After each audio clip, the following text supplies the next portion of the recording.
دربار سلطان لگا ہوا تھا۔ رعایا اپنے مسائل سلطان کو بہت اطمینان کے ساتھ بتا رہی تھی، کیونکہ وہ جانتی تھی اس کا حل سلطان ہر حال میں نکال لیں گے، اور ان کی سوچ کے بالکل ٹھیک مطابق سلطان بہت انصاف پسندی کے ساتھ سب کے مسائل حل کر رہے تھے۔ اسی دوران ایک آدمی جس کی عمر تقریباً 40 سے 45 سال تھی، وہ بہت خاموشی کے ساتھ سلطان کے دربار میں داخل ہوا اور ان کی نشست کے سامنے سر جھکا کر کھڑا ہو گیا۔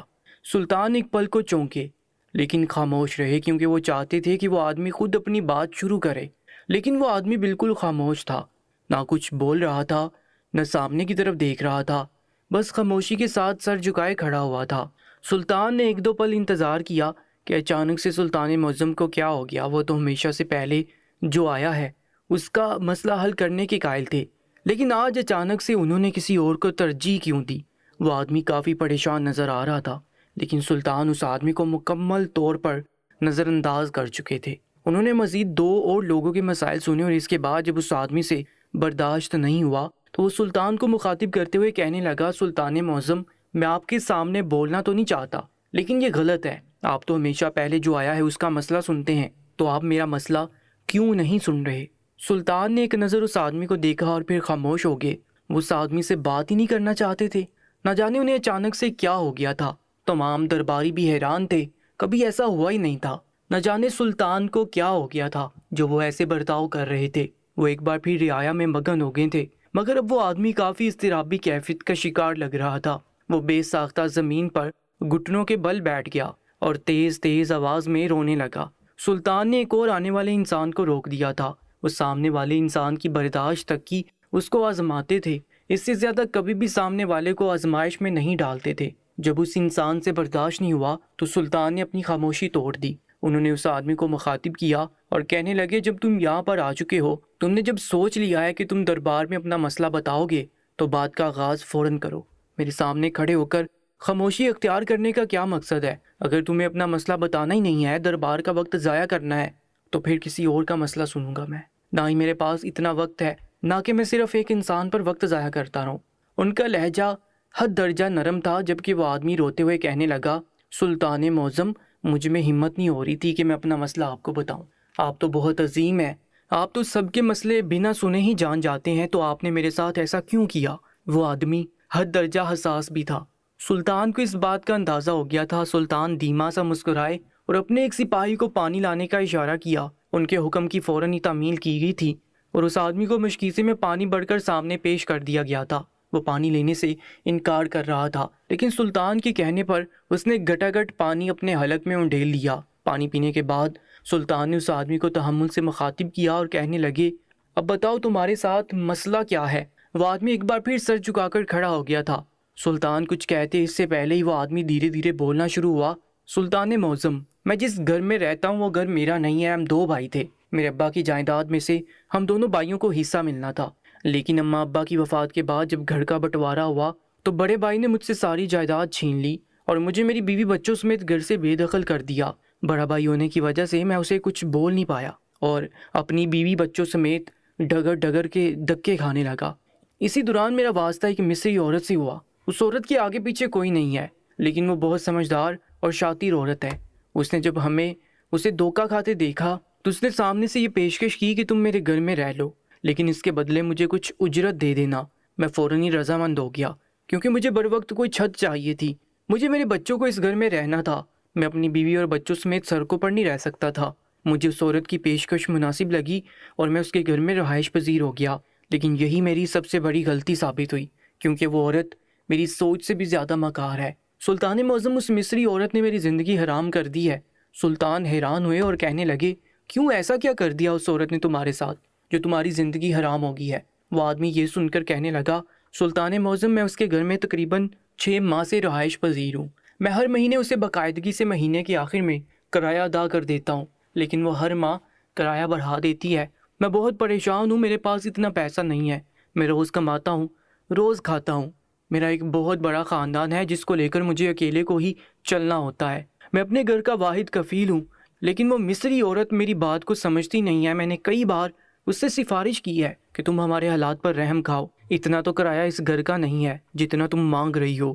یہ بات سن کر ہمیشہ وہ عورت صرف اور صرف ایک ہی بات کہتی، اگر تم پیسہ نہیں دے سکتے تو تم میرے گھر سے جا سکتے ہو، اگر گھر سے نہیں جا سکتے تو تم مجھ سے نکاح کر لو، میں تمہیں اور تمہارے خاندان کو آرام سے اس گھر میں بنا پیسوں کے رہنے دے دوں گی۔ اس عورت کی منطق سلطان معظم مجھے سمجھ ہی نہیں آتی۔ اللہ نے مجھے بچوں اور بیوی سے نوازا ہوا ہے، میں اپنی بیوی سے مطمئن اور خوش ہوں، ہم لوگ ایک خوشحال زندگی گزار رہے ہیں، لیکن وہ عورت ہر وقت ایک ہی بات کہتی رہتی ہے، اگر تم پیسے نہیں دے سکتے تو تم مجھ سے نکاح کر لو، نہیں تو میں ہر ماہ پیسہ بڑھاتی رہوں گی۔ سلطان حیران ہوئے۔ وہ آدمی مزید کہنے لگا، سلطان معظم میں بہت پریشان ہوں، کچھ تو ایسا کریں جس سے میری مشکل حل ہو جائے اور میں بھی اور لوگوں کی طرح سکون کی زندگی بسر کروں۔ سلطان نے اس آدمی کو دیکھا تو وہ انہیں بہت ہی قابل رحم لگا، وہ بالکل ٹھیک کہہ رہا تھا۔ سلطان نے اس آدمی کو دلاسا دیا کہ تم بے فکر ہو کر یہاں سے جاؤ، ہم خود براہ راست اس عورت سے ملاقات کر کے اس کو نصیحت کریں گے اور اس کو سمجھائیں گے کہ وہ جو کر رہی ہے وہ غلط ہے، اور اگر نکاح کرنا چاہتی ہے تو کسی ایسے انسان سے کرے جس کے آگے پیچھے کوئی نہیں ہے، لیکن اگر وہ نہیں سنتی تو ہم اسے سزا بھی دیں گے، کیونکہ اگر کوئی مالیت سے زیادہ اجرت لیتا ہے تو وہ سزا کا مستحق ہوتا ہے۔ سلطان نے اس آدمی کو دلاسا دے کر وہاں سے بھیج دیا، جبکہ وہ خود گہری سوچ میں ڈوب گئے تھے کہ وہ کون عورت ہے جو اس طریقے کی حرکتیں کر رہی ہے۔ اگر وہ نکاح کرنا چاہتی ہے تو وہ ایسے انسان سے نکاح کیوں کر رہی ہے جس کے آگے پیچھے بیوی بچے موجود ہیں؟ انہیں کچھ سمجھ نہیں آ رہا تھا، لیکن وہ جلدی ساری چیزوں کو پس سے پشت ڈال چکے تھے، کیونکہ اگر وہ اس مسئلے کو ہی سوچتے رہتے تو ان کا دماغ کسی اور چیز میں لگتا ہی نہ، اور وہ اس مسئلے کو بہت سکون سے حل کرنا چاہتے تھے۔ اس لیے کچھ وقت کے لیے انہوں نے اس مسئلے کو ایک طرف کو رکھ دیا، کیونکہ آج بدھ تھا۔ بدھ والے دن وہ دوپہر کے وقت بازاروں کا گشت کیا کرتے تھے۔ تمام رعایا کو یہ بات معلوم تھی کہ سلطان بدھ والے دن دربار کا اختتام جلدی کر دیتے ہیں، اس لیے بدھ والے دن بہت ہی کم رعایا آیا کرتی تھی۔ سلطان جلدی جلدی تمام لوگوں کے مسائل حل کر کے فوراً ہی اپنے مخصوص کمرے کی طرف روانہ ہو گئے تھے، کیونکہ وقت بہت زیادہ ضائع ہو چکا تھا۔ اس آدمی سے بات کرتے ہوئے سلطان کو وقت کا اندازہ ہی نہیں ہوا تھا۔ سلطان ہمیشہ ہی وقت کے پابند رہے تھے۔ وہ جلدی جلدی اپنی پوشاک تبدیل کر کے ایک مسافر کا لباس زیبتن کر چکے تھے۔ اتنی دیر میں وزیر بھی اپنا لباس زیبتن کر کے محل کے پچھلے حصے کی جانب جا کر ان کے انتظار میں کھڑا ہو چکا تھا۔ سلطان لمبے لمبے ڈگ بھر کر وہاں پہنچے تو ان کی سوچ کے بالکل ٹھیک مطابق وزیر پہلے ہی وہاں پر کھڑا ہوا ان کا انتظار کر رہا تھا۔ اس نے دیکھتے ہی سلطان کو ادب سے سلام کیا اور ان کے ساتھ روانہ ہو گیا، جبکہ سلطان وزیر کی جانب دیکھتے ہوئے کہنے لگے، ہم نے آپ کو پچھلی دفعہ کہا تھا نا کہ آپ محل میں ٹھہریں اور یہاں کے معاملات کو دیکھیں، ہم تھوڑی دیر میں گشت سے واپس آ جائیں گے، لیکن آپ میری بات بالکل بھی نہیں سنتے۔ وہ تھوڑا ناراض لہجے میں بولے تو وزیر فوراً ہی صفائی پیش کرنے لگا، سلطان معظم بات دراصل یہ ہے، ہمیں کوئی شوق نہیں ہے گشت پر جانے کا، لیکن ہم آپ کی حفاظت پر کوئی خطرہ مول نہیں لے سکتے۔ دوپہر کا وقت ہے، بہت سے دشمن آپ کو پہچانتے ہیں، اگر کسی کو بھی آپ کی پہچان ہوگی تو وہ ناہنجار شخص دوپہر کا فائدہ اٹھا کر آپ پر حملہ ور ہو سکتا ہے، اور ہم نہیں چاہتے کہ ہم آپ کو کسی بھی خطرے میں ڈالیں، اسی لیے ہم آپ کی حفاظت کی وجہ سے آپ کے ساتھ جاتے ہیں۔ اگر آپ کو ہمارا یہ عمل برا لگتا ہے تو ہم معافی چاہتے ہیں، لیکن ہم مجبور ہیں۔ وزیر سر جھکا کر دھیمی دھیمی آواز میں سلطان سے بول رہا تھا، جبکہ سلطان نے ایک نظر مسکرا کر اپنے وزیر کو دیکھا اور ناک کی سیدھ میں سیدھ چلتے چلے گئے۔ وزیر سمجھا شاید سلطان ناراض ہو گئے ہیں، جب بھی انہوں نے کوئی جواب نہیں دیا۔ وہ ایک پل کو اپنی جگہ پر ٹھہر سا گیا، جبکہ سلطان سیدھا سیدھا چلتے جا رہے تھے۔ جب انہیں احساس ہوا ان کا وزیر ساتھ نہیں چل رہا تو انہوں نے بے ساختہ مڑ کر پیچھے کی طرف دیکھا۔ وزیر تھوڑی دور کھڑا ہوا تھا۔ سلطان حیران ہوئے اور وزیر کے پاس چل کر آئے اور اس کی طرف دیکھتے ہوئے کہنے لگے، کیا ہوا وزیر، سب خیریت تو ہے؟ آپ رک کیوں گئے؟ وہ کہنے لگا، سلطان معظم آپ ہم سے خفا ہو گئے ہیں، ہم نہیں چاہتے کہ آپ ہم سے ناراض ہوں، ہم واپس لوٹ جاتے ہیں، لیکن خدا را آپ اپنی حفاظت کریے گا، آپ ہمارے لیے بہت اہمیت کے حامل ہیں، اگر آپ نہیں تو ہم نہیں۔ سلطان بے ساختہ مسکرا اٹھے اور کہنے لگے، ہم ناراض نہیں ہیں، ہم تو بس آپ سے شکوہ کر رہے ہیں۔ وزیر نے ایک نظر سلطان کو دیکھا اور دھیمی آواز میں کہنے لگا، آئندہ سے خیال کریں گے، جبکہ سلطان نے سر کو ہلکی جنبش دی اور انہیں آگے چلنے کا اشارہ کیا۔ وہ دونوں ایک ساتھ بازار میں داخل ہوئے۔ سلطان کی زیرک نگاہیں ایک ایک شخص پر تھیں، وہ سب کو بغور دیکھ کر ان کا جائزہ لے رہے تھے۔ بہت سے ریڑھی والے بہت ایمانداری کے ساتھ اپنا کام سر انجام دے رہے تھے، کسی سے بھی زیادہ اجرت نہیں لے رہے تھے۔ سلطان کی نظر بے ساختہ ایک آدمی پر پڑی جو مچھلیاں لے کر بیٹھا ہوا تھا۔ سلطان اپنے وزیر کے ساتھ اس کے پاس پہنچ گئے۔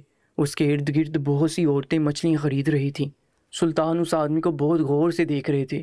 اس نے بہت ہی چالاکی کے ساتھ مچھلی کے کچھ حصے ایک طرف کو رکھ دیے اور اس عورت کو بے وقوف بنا کر اجرت زیادہ لے لی تھی۔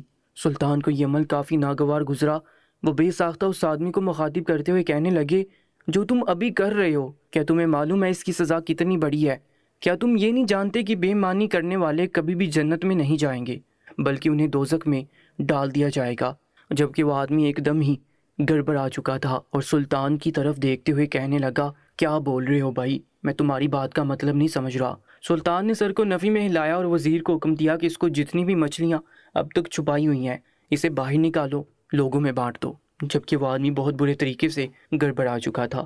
وہ جھٹ پٹاتا اس سے پہلے سلطان کے وزیر نے اس کے پاس چھپی ہوئی وہ مچھلیوں کے حصے نکال دیے تھے اور آس پاس کھڑے لوگوں میں وہ مچھلیاں تقسیم کر دی تھیں۔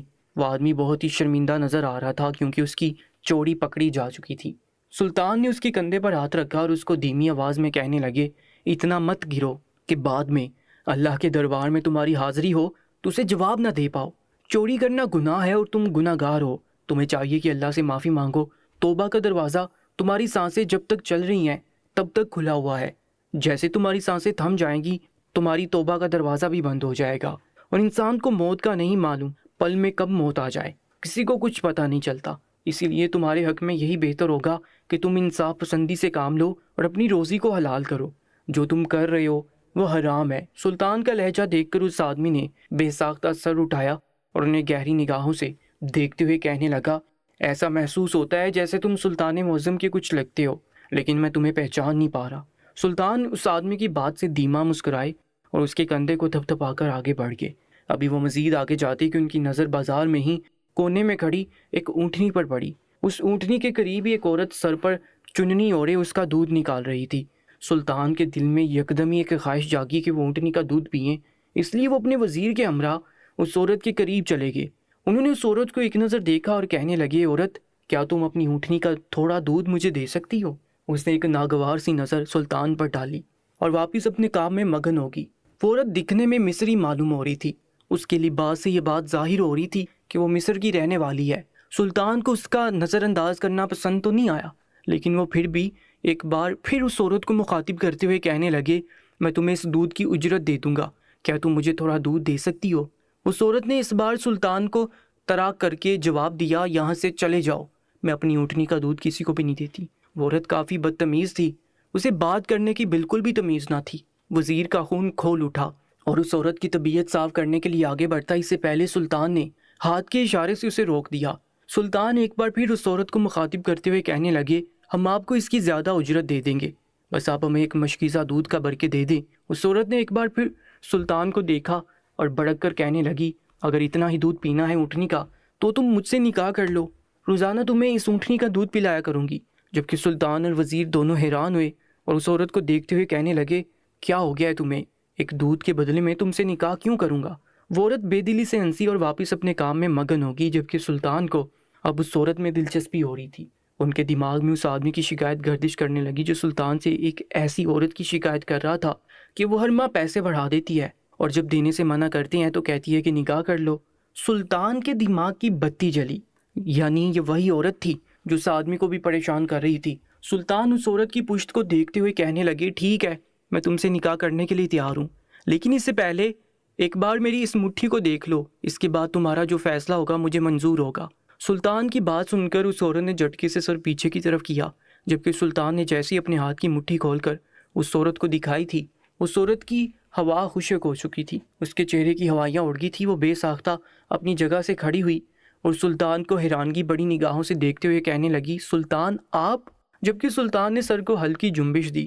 وہ عورت سلطان کا مثبت جواب پاتے ہی بے ساختہ ان کے قدموں میں گر کر معافی مانگنے لگی۔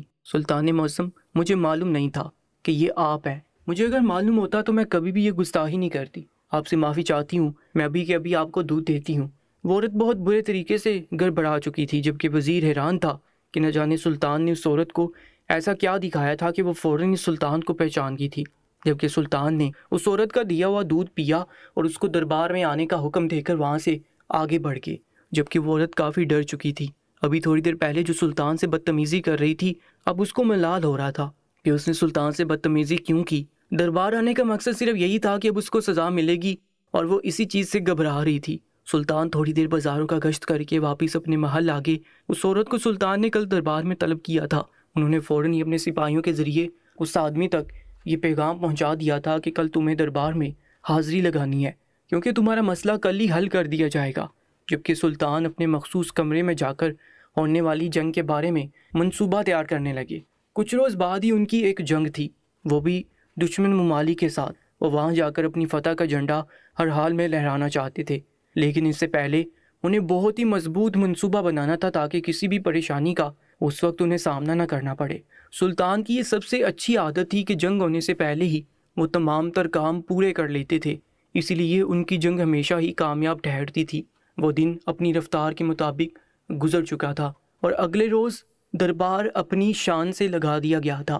تمام درباری اپنی جگہوں پر خاموشی سے بیٹھے ہوئے تھے، جبکہ سلطان بھی ایک شان سے اپنی نشست پر براجمان تھے۔ سلطان نے اس آدمی کے بھائی کو بھی دربار میں طلب کیا تھا جس نے اپنے سگے بھائی کی زمین کو کھا لیا تھا۔ یہ عمل سلطان کو ہمیشہ ہی بہت برا لگتا تھا۔ وہ اس بات کے ہمیشہ ہی خلاف رہے تھے کہ کسی کا بھی حق نہیں کھانا چاہیے، اور جو کوئی بھی یہ حرکت کرتا تھا سلطان اس کو سخت سے سخت سزا دیتے تھے۔ شکایت کرنے والا آدمی، اس کا بھائی اور وہ مصری عورت تینوں قطار میں سلطان کے سامنے کھڑے ہوئے تھے۔ سلطان نے سب سے پہلے اس آدمی کے بھائی کی طرف دیکھا اور کہنے لگے، کیا تمہیں یہ زیب دیتا ہے کہ تمہارا بھائی سڑکوں پر دھکے کھاتا پھر رہا ہے، لوگوں کی غلامی کر رہا ہے، کہ اسے گھر میں پناہ دے دی جائے، اسے اپنی بیوی بچوں کے لیے ایک چھت دے دی جائے؟ تمہارا سگا خون روند رہا ہے، کیا تمہیں اچھا لگ رہا ہے؟ کیا تمہارا اکیلے کا وہ باپ تھا جس نے تم دونوں بھائیوں کے لیے زمین چھوڑی تھی؟ تم ہوتے کون ہو اپنے بھائی کی زمین کھانے والے؟ وہ آدمی سلطان کی طرف دیکھتے ہوئے کہنے لگا، سلطان معظم، ابا کی حیاتی میں ہی چھوٹے نے اپنا حصہ لے لیا تھا، اب یہ بے وجہ ہی مجھ پر الزام تراشی کر کے میرے حصے کی زمین ہڑپنا چاہتا ہے، لیکن میں اس کو اپنے حصے کی زمین کسی حال میں بھی نہیں دوں گا۔ جبکہ سلطان کچھ کہتے اس سے پہلے ہی وہ آدمی بھڑک اٹھا اور اپنے بھائی کی طرف دیکھتے ہوئے کہنے لگا، تم جھوٹ بول رہے ہو، میں نے کب ابا کی حیاتی میں اپنا حصہ لیا؟ انہوں نے میری شادی کی تھی، اس میں تو ابا نے اپنا پیسہ لگایا تھا، تمہاری شادی پر بھی تو ابا نے پیسہ لگایا تھا، تم اس کو تو گنتی میں نہیں لا رہے، جبکہ میرے پیسوں کو تم گنتی میں لا رہے ہو۔ یہ کہاں کا انصاف ہے؟ ابا نے ہم دونوں کے نام وہ زمین کی تھی، تم بے وجہ ہی اکیلے ہی زمین کو ہڑپ رہے ہو۔ سلطان معظم یہ جھوٹ بول رہا ہے، یہ بے وجہ ہی مجھ پر الزام لگا رہا ہے، اس میں میرا بھی حصہ ہے لیکن یہ مجھے میرا حصہ دیتا ہی نہیں ہے۔ سلطان سارا معاملہ سمجھ چکے تھے، وہ آدمی چالاکی کر کے اپنے چھوٹے بھائی کا حصہ کھانا چاہ رہا تھا۔ سلطان نے فوراً ہی اسے حکم دیا تھا کہ اپنے بھائی کا حصہ اسے لوٹا دو، نہیں تو نہ وہ زمین تمہیں ملے گی، نہ ہی تمہارے بھائی کو حصہ ملے گا، اور تمہیں کال کوٹری میں بھی بند کر دیا جائے گا۔ وہ بڑا بھائی لاکھ جھٹپٹایا، لاکھ انکار کیا، لیکن سلطان کے حکم کے آگے خاموش ہو گیا۔ جبکہ سلطان نے اب اس عورت کو دیکھا تھا جو خاموشی سے دربار میں سر جھکائے کھڑی ہوئی تھی۔ سلطان نے اس عورت کی جانب دیکھا اور کہنے لگے، ہم نے خود اپنی آنکھوں سے تمہارا گھر دیکھا ہے، اس کی اتنی اجرت تو نہیں بنتی جتنی تم اس آدمی سے لیتی ہو۔ کیا یہ تمہیں بھی زیب دیتا ہے کہ تم مالیت سے زیادہ اسے اجرت لے رہی ہو؟ کیا تم یہ نہیں جانتی اس کا کتنا بڑا خمیازہ تمہیں بھگتنا پڑے گا؟ جو لوگ بے ایمانی کرتے ہیں اللہ تعالیٰ انہیں معاف نہیں کرتے بلکہ جہنم کی آگ میں جلسا دیتے ہیں۔ تم کیا جنت کی بجائے جہنم میں جانا چاہتی ہو؟ اور جب وہ تم سے گزارش کرتا ہے کہ کرائے کو کم کیا جائے تب تم مجھ سے نکاح کی پیشکش رکھتی ہو، یہ جانتے ہوئے بھی کہ وہ شادی شدہ اور بچوں والا ہے۔ اس عورت کا مزید سر جھک چکا تھا۔ سلطان ایک بار پھر گرجدار آواز میں بولے، جواب دو، ہم تمہارے جواب کے منتظر ہیں۔ وہ عورت سلطان کو ایک نظر دیکھ کر دھیمی آواز میں کہنے لگی، سلطان معظم، میرے پاس میرا ایک وہی گھر ہے جس سے میرا گزر بسر ہوتا ہے، مجھے اپنے بچوں کے لیے کچھ نہ کچھ کرنا پڑتا ہے، اس لیے میں ہر ماہ کرایہ بڑھا دیتی ہوں۔ جبکہ اس عورت کی یہ بات سن کر وہاں موجود ہر ایک چونک اٹھا تھا۔ وہ مزید کہنے لگی، سلطان معظم، میری شادی کو 3 سال ہو گئے تھے، اللہ تعالیٰ نے مجھے ان 3 سالوں میں 2 اولادوں سے نوازا، ایک بیٹا اور ایک بیٹی۔ میرے بچے اپنے باپ کے پاس رہتے ہیں۔ وہ مجھے طلاق دے کر میرے بچوں کو مجھ سے چھین کر لے گیا تھا، لیکن میرا سابقہ شوہر ایک عیاش پسند انسان تھا، اس کے پاس بہت دھن دولت تھی، لیکن اس کے باوجود بھی وہ میرے بچوں پر ایک پیسہ نہیں لگاتا۔ میرے بچے بھوک سے بلکتے رہتے ہیں، لیکن اس کے گھر والے بھی میرے بچوں کا خیال نہیں رکھتے۔ مجھے ہر مہینے ان کے لیے کچھ نہ کچھ بھیجنا پڑتا ہے، اسی لیے میں ہر مہینے پیسے بڑھا دیتی ہوں۔ ایک اکیلی عورت ہوں، میرے سر پر کسی بھی باپ، بھائی یا شوہر کا سایہ نہیں ہے، اس لیے میں چاہتی ہوں کہ میری شادی ہو جائے، لیکن مجھ سے کوئی شادی کرنا ہی نہیں چاہتا۔ میں جس کے سامنے بھی شادی کی خواہش ظاہر کرتی ہوں وہ میرا ماضی کھنگالنے لگ جاتا ہے، اور جو میرے ماضی کے بارے میں معلوم ہو جاتا ہے تو کہتا ہے کہ تم ایک طلاق یافتہ عورت ہو، یقیناً تم میں کوئی کھوٹ تھا جبھی تمہیں طلاق ہوئی تھی۔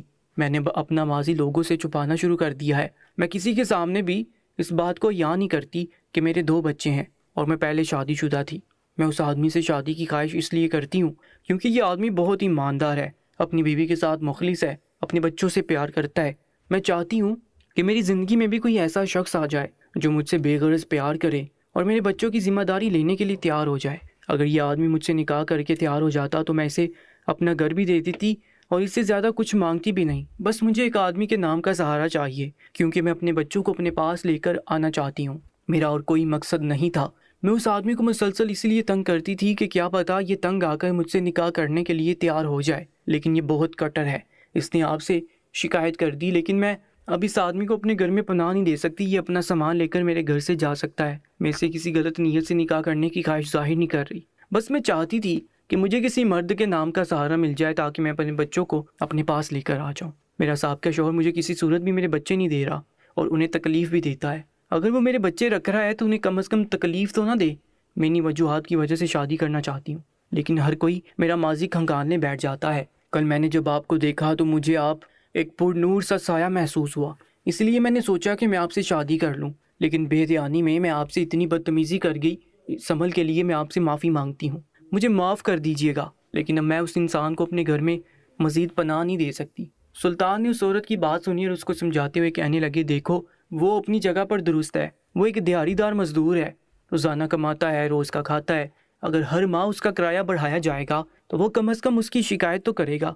تمہاری بات درست ہے کہ وہ ایک اچھا انسان ہے، اپنی بیوی اور بچوں سے بے غرض محبت کرتا ہے۔ کیا تم جانتی ہو کہ تم سے شادی کے بعد وہ تم سے بھی ایسی محبت کرے گا؟ وہ لڑکی خاموشی سے سلطان کو دیکھ رہی تھی۔ سلطان مزید بولے، وہ ہرگز تم سے ایسی محبت نہیں کرے گا کیونکہ تم اس کی دوسری بیوی ہوگی، جبکہ وہ عورت اس کی پہلی بیوی ہے۔ اس نے شروع سے لے کر آخر تک اس کا ساتھ دیا ہے، اس کی غریبی میں بھی اس کا ساتھ دے رہی ہے، تو وہ کیوں اپنی پہلی بیوی کو چھوڑ کر کسی اور عورت کے ساتھ جائے گا؟ تم اس کو تو سمجھو۔ اور رہی تمہارے بچوں کی بات، تو ہم یہاں موجود تھے، تم ہمارے پاس شکایت لے کر کیوں نہیں آئی؟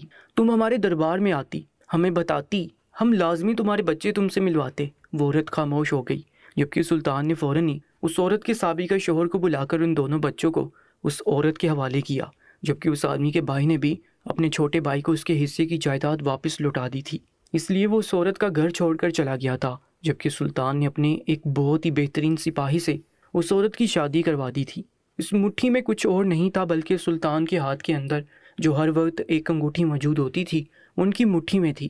جب اس عورت نے سلطان کے ہاتھ میں وہ انگوٹھی دیکھی تو وہ فوراً پہچان چکی تھی کہ یہ کوئی اور نہیں بلکہ اس سلطنت کے بادشاہ سلطان نے، اسی لیے وہ ان کے قدموں میں گر گئی تھی۔ اس واقعے سے یہ بات ثابت ہوتی ہے، جو شخص بے ایمانی کرتا ہے وہ ہر حال میں ایک دن پکڑا ہی جاتا ہے۔ ہر انسان کو اپنے رزق کو حلال رکھنا چاہیے اور بے ایمانی سے دور رہنا چاہیے، کیونکہ قیامت والے دن اللہ تعالیٰ ایک ایک چیز کا حساب لیں گے، اور کسی ایک چیز میں بھی چونک ہو گئی تو وہ جنت کی بجائے دوزخ میں چلا جائے گا۔ روزانہ ایک نیا سچا واقعہ سننے کے لیے چینل کو سبسکرائب کر کے ساتھ موجود بیل آئیکن پر بھی کلک کر لیجیے گا۔